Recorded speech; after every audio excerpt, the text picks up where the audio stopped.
Yes, fight fans, body and mind sports, my people.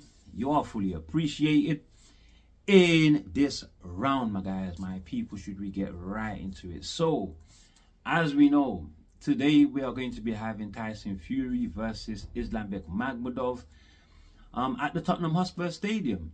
I hope it is going to be an entertaining fight. I'm looking forward to it actually, because one of the complaining points by fighting fans is that in terms of promotion, this fight card hasn't actually lived up. So they would have wanted to see more in terms of promotion, my guys, my people. And also, as we've seen in the build-up, the fighters being very cordial and friendly with one another. Maybe with the exception of Regis Prograis and Conor. But with the main eventers, Tyson Fury and Magmadov, we have seen them sharing hugs. We've even seen Magmadov lift up and carry Fury in a very, very friendly way, my guys, my people. So with all of this friendly camaraderie going on, I'm wondering, is this a reflection of how this fight is going to turn out to be? Is it going to make this fight a very tentative fight from both fighters, a lackluster fight, my guys, my people? I hope not. But look, Chisora and Wilder was a friendly build-up, right? But the fight in itself was entertaining, halfway entertaining at least, because it was a very scrappy fight. So it was lacking in quality. So I'm expecting more from Magmadov and Fury. Should Fury look anything like Deontay Wilder and Chisora in this fight, then the questions about whether he should retire or not should be raised, just as it were raised for Deontay Wilder and Chisora, just because of their performances, my guys, my people. But I do have hope though that it would live up, because stylistically we have Magmadov, very, very aggressive. He only knows one way to fight, my guys, my people, and that's with power and forward aggression. He's a pressure fighter, my guys, my people. And I think stylistically that would force Tyson Fury to want to perform. It would force him to perform. He would have to perform, right? And a Fury that performs, that makes an exciting Fury to watch. Magmadov, who's aggressive, comes with power, brings the extra ingredients to make it a possible firefight here, I reckon. So let's wait and see what we are going to get. Now, in terms of the friendliness that they're having between themselves, all of the touchy feeling and all of that, I think that both of these two fighters maybe are feeling the threat of one another. They are two colossal beings, all right? Neither have faced anybody that can measure up to them in terms of size. My guys, my people. So maybe they're feeling the threat of one another, and all that touching is a way to size up one another, measure up one another, see what they're facing physically, my guys, my people. So there may be some strategy to all of that. It comes with experience, my guys, my people. Now, with that said, the big question is, can Fury do this? Can he get the win, my guys, my people? Because a loss would spell absolute disaster for him in his career. We know that he wants to avenge the 2 losses to Usyk. Well, he won't be able to do that if he loses to Magmadov. He wouldn't even be able to get the AJ fight if he loses to Magmadov, my guys, my people. But there are some question marks above Fury's head, because since Usyk is being on not a bad loss, by the way, because you don't get better than Usyk in this, in all honesty, right? But yeah, he's been on a 16-month hiatus since then. So the question is, has Father Time caught up? Will ring rust manifest on fight night? Can he use his legs as well as he used to be able to? You know, can he still get out of the way of shots like he was once able to in the past, my guys, my people? So it's very, very interesting. It's very, very interesting because Magmadov is super, super confident. Super, super confident. He thinks it's his destiny to beat Fury and one day go on to become champion, my guys. My people, he is ranked number 5 under the WBA. So you think about the possibilities, my guys, my people. A win for him opens up the world. Opens up the world. Blows up his stock exponentially, my guys, my people. It will just balloon up. He will be a totally different person. His whole life will change exponentially, my guys, my people. So yeah, he's a very confident fighter and he's coming for the win, my guys, my people. And I think his main keys to victory here is that he has to bring the fight to Fury. He has to make it an aggressive fight, my guys, my people. Pressure Fury, force him to use his legs. Let us find out whether Father Time has caught up or not. If it has, then take full advantage of it. Magmadov, my guys, my people. And he has to establish his power very early to make Fury feel his power very early, right? Create a deterrent, make him think before launching an attack. And when he does manage to close distance, he needs to make it a very rough and ugly fight because he can't outbox Tyson Fury. The distance between them in levels is too huge, I reckon, in terms of boxing capability. But he can rough it up and make it an ugly fight in there. He can do things as punching with Fury when Fury punches. You know, he has that chance to increase his puncher's chance, which is the only thing I'm giving him to be able to win this fight, actually, because I can't see him winning via decision, my guys, my people. So he's got to find a way to increase that puncher's chance. But the thing is that punching or attempting to punch between Fury's punches, and Fury's got the faster hands, by the way, all right, does sort of leave Magmadov open to danger as well, my guys, my people. So there's that aspect also to Magmadov's style and what he can do to win this fight, my guys. Now, as for Fury, he can't be a Dave Allen and stand right in front of Magmadov, who is confident after that win. He showed levels above Dave Allen, you know, so he's got renewed confidence now after losing to AJ Cabello and Guido Vianello, right? But Fury, he can't be a Dave Allen. He's got to be somewhat of a Guido Vianello and Cabello. Can't stand in front of Magmadov. He's got to move, use his legs, force Magmadov to understand that he is the much faster fighter in there and that Magmadov is very slow in comparison, my guys, my people. He's got to use angles, lateral movement to offset Magmadov's very, very suspect balance. His balance is so suspect, my guys. And his defense also suspect.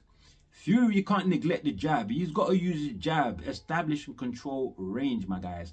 He also, with that jab, can rack up points. He can rack up points. He can set traps. He can set traps, you know.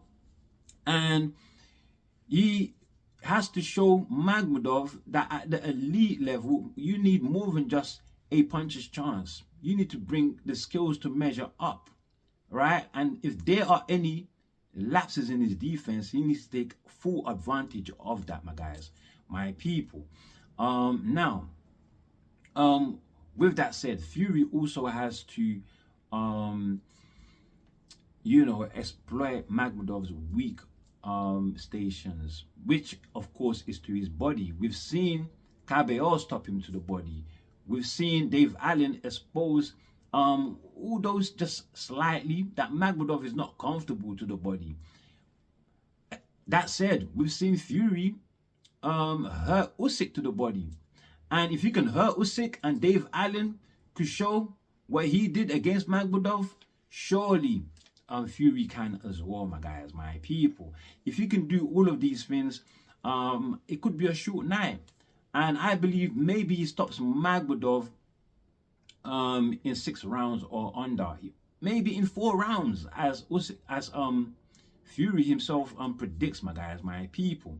However, if he decides that he's going to play a careful game and fight exclusively on the outside, then we could have him getting the fight via unanimous decision. But what he can't do is fight at a pace that Magmadov is comfortable at. He needs to expose just how slow Magmadov is, my guys, and take full advantage of it. Now, that said, right, in the weigh-ins, Magmadov, actually, let's start with Fury first. He weighed in at 267.9 pounds,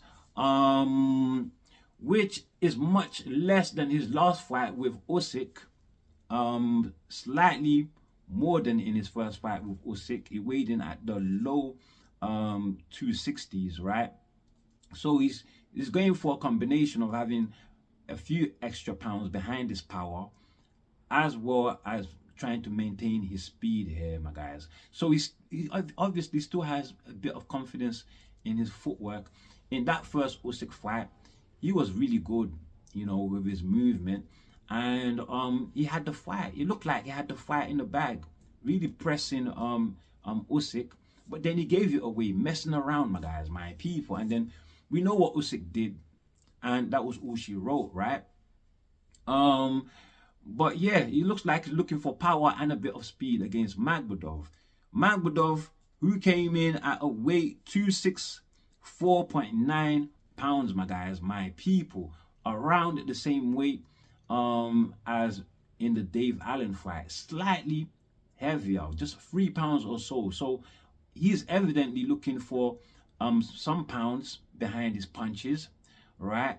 But he doesn't want to lose any mobility that he has. That said, though, this is going to be a great fight. I think Fury is going to get it in 6 rounds or under. He gets the knockout, or if he's very careful, fights in a careful way, but not fight into Magmadov's pace, he could take it via unanimous decision, my guys. But of course, Magmadov does have a puncher's chance.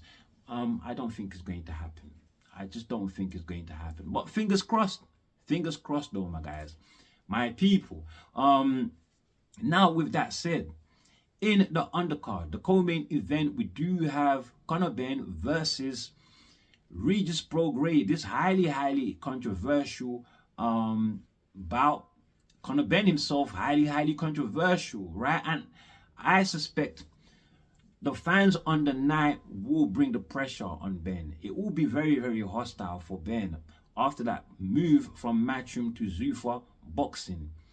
He is going to have to show that he's worth every bit that 15 million he was given to have a run out fight with Prograis, who I do see to be a run out fight, right? Because Prograis is a fading fighter, 37 years old, undersized, a career 140 pounder, but he does have experience of being a champion though, twice, 2 times champion in his division, right?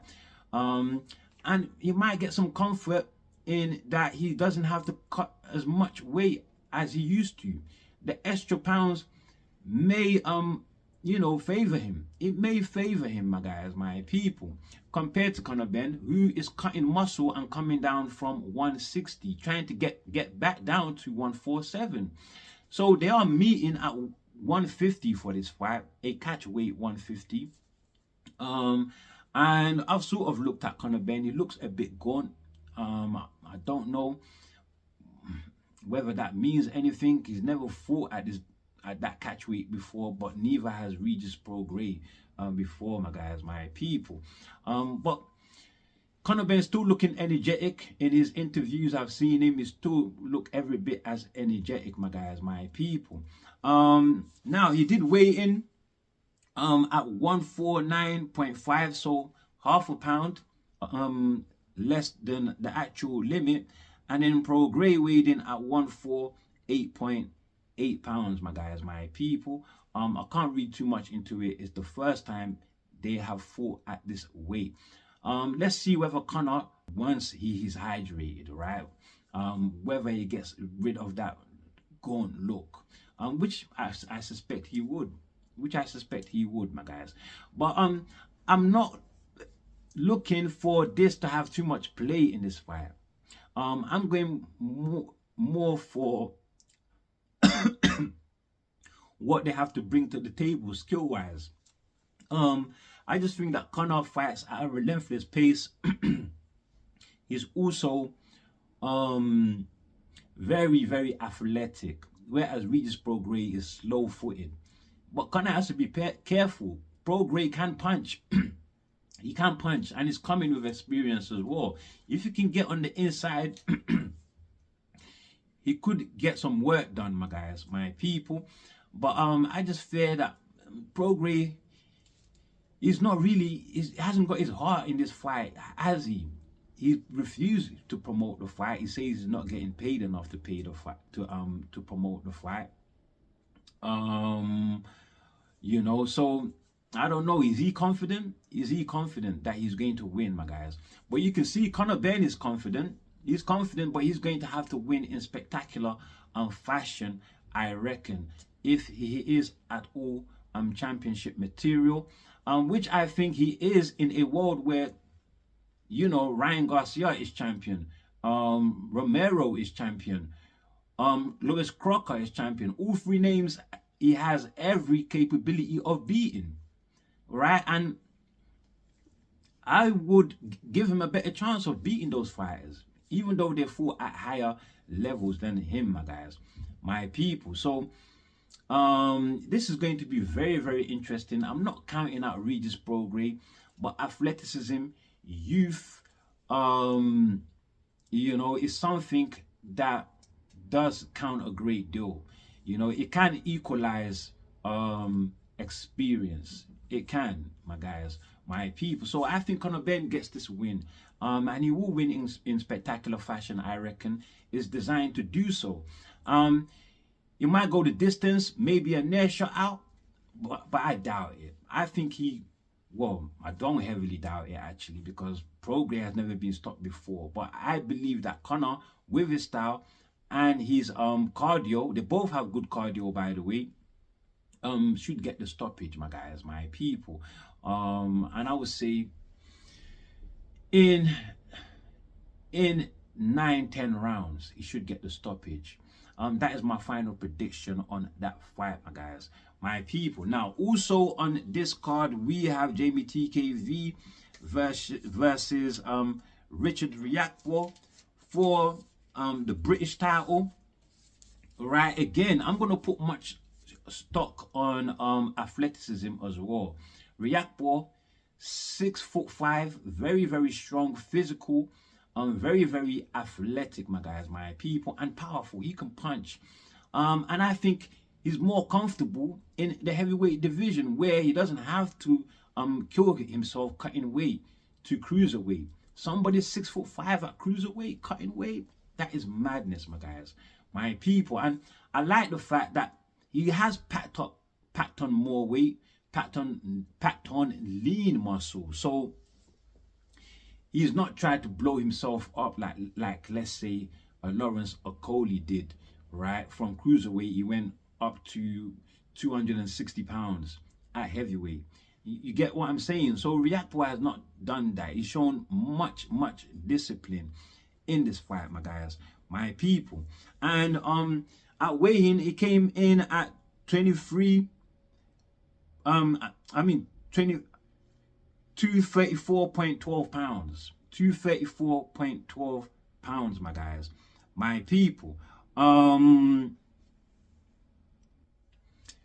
Which is the lightest he's been at heavyweight. So obviously relying on his speed and his power to get the job done here. He's not really relying on size and weight, my guys, my people.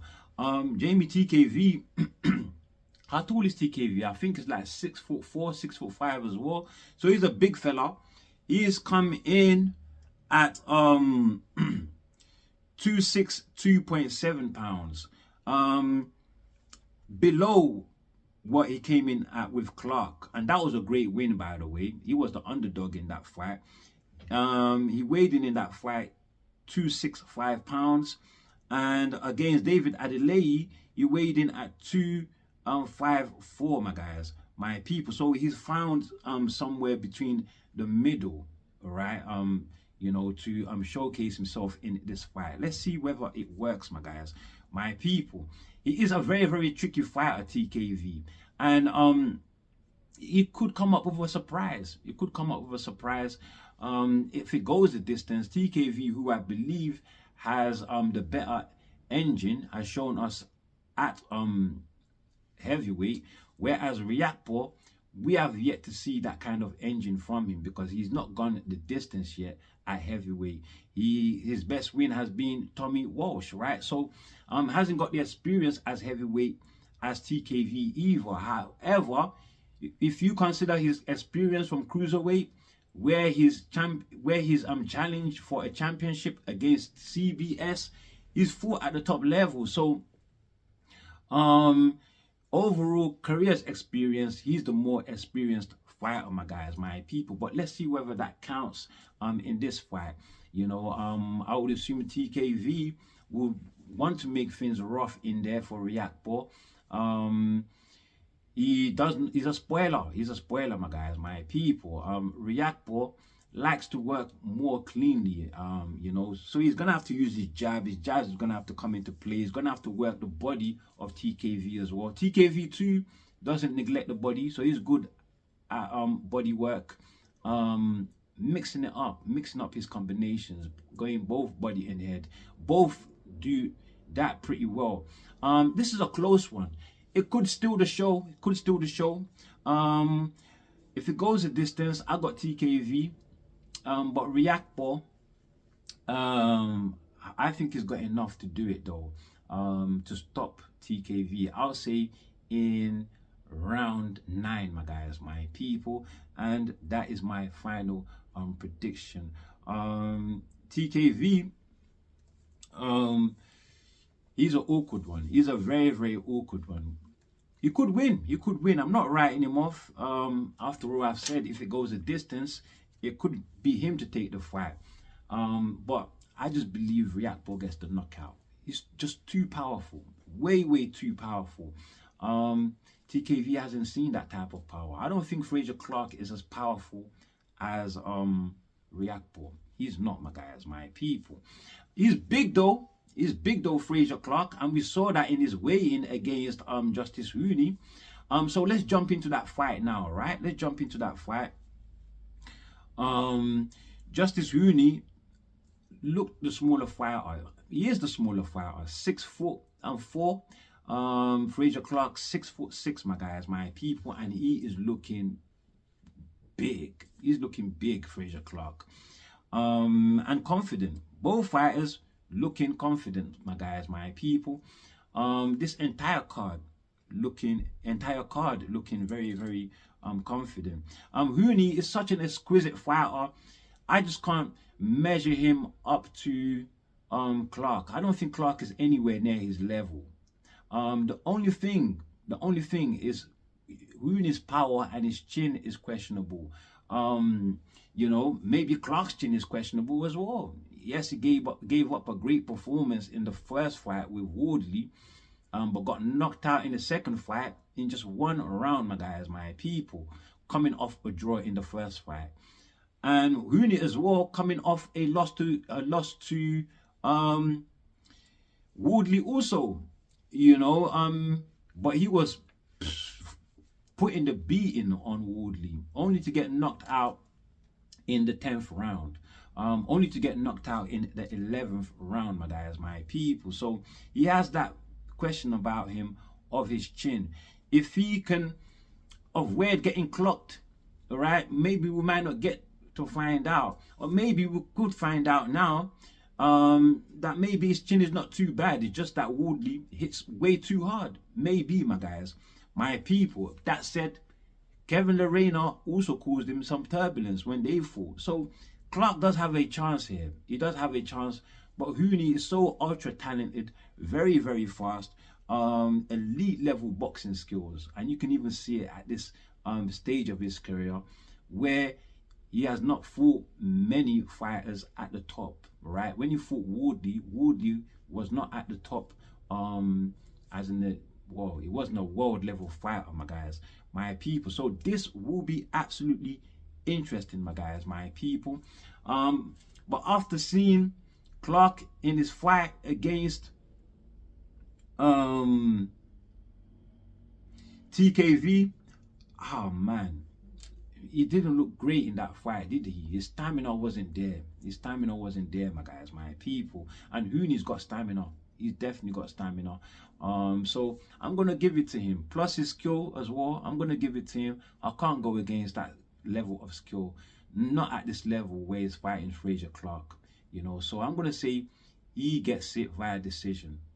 I think Clark would get through it. So I've moved away from my knockout prediction, and I'm gonna say unanimous decision, Rooney, my guys, my people. If he does it, then again, he continues in his, you know, in his mission to climb up the rankings, my guys, my people. And as for Clark, it will be a great bounce back. It will be a great bounce back for both, right?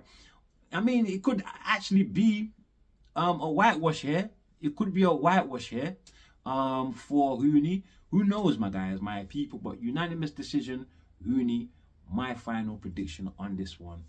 And with that said, that's all I have for you on this one, my guys, my people. Before you leave, do like, do share, subscribe, of course. Drop your comments below. And as always, stay super blessed. And we can catch up on the next one.